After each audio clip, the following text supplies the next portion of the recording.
The wealthy and esteemed surgeon Sir Richard Allison considered himself a smart man of fashion. If you dared to ask him, and few dared, whether he was more famous for the skill with which he wielded his lancet on his rich and titled patients, or the exquisite cut and tailoring of his Savile Row coats, his sharp eyes would have narrowed. He'd lower his chin to give you a better view of his thick mop of greying curls, styled in the Brutus fashion favoured by Beau Brummel, then snap, "I'm famous for both." But innocent curiosity like this came at a price. Sir Richard would then declare you a saphead who asked stupid questions. As every one of his nervous medical students knew, Sir Richard Allison didn't suffer fools gladly.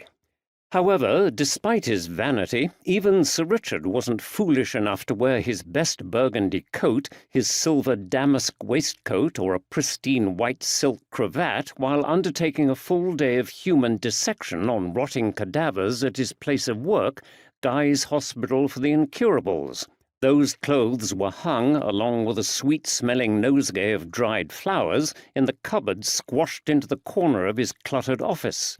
And his clothes needed this care. Despite the open window, an unpleasant stench pervaded his office.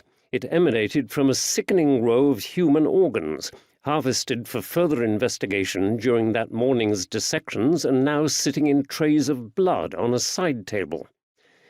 Undeterred by the malodorous atmosphere, Sir Richard took off his soiled gloves and apron and the paper cuffs that protected his sleeves, and enjoyed a plate of lamb chops at his desk. He had another half an hour before this afternoon's demonstration. Picking up the latest edition of the Times, he skimmed through the pages. Across the office, his emaciated junior doctor, Kingsley, who was swamped in his cheap second-hand coat, was less immune to the smell of rotting organs. He lit his clay pipe and inhaled the nutty aroma of the billowing tobacco smoke. Sir Richard frowned. "You know I don't like tobacco smoke, Kingsley. It's a weak doctor who needs to mask the stench of human decay. Put it out." "Sorry, sir, sorry."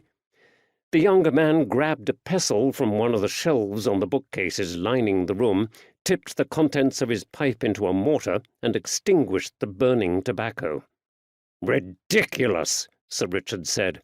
Kingsley blinked his tired eyes. "I'm sorry, sir. What's ridiculous?" "They've printed another story about lavender. Good grief, this newspaper is in love with the damned man." Kingsley chose his next words carefully.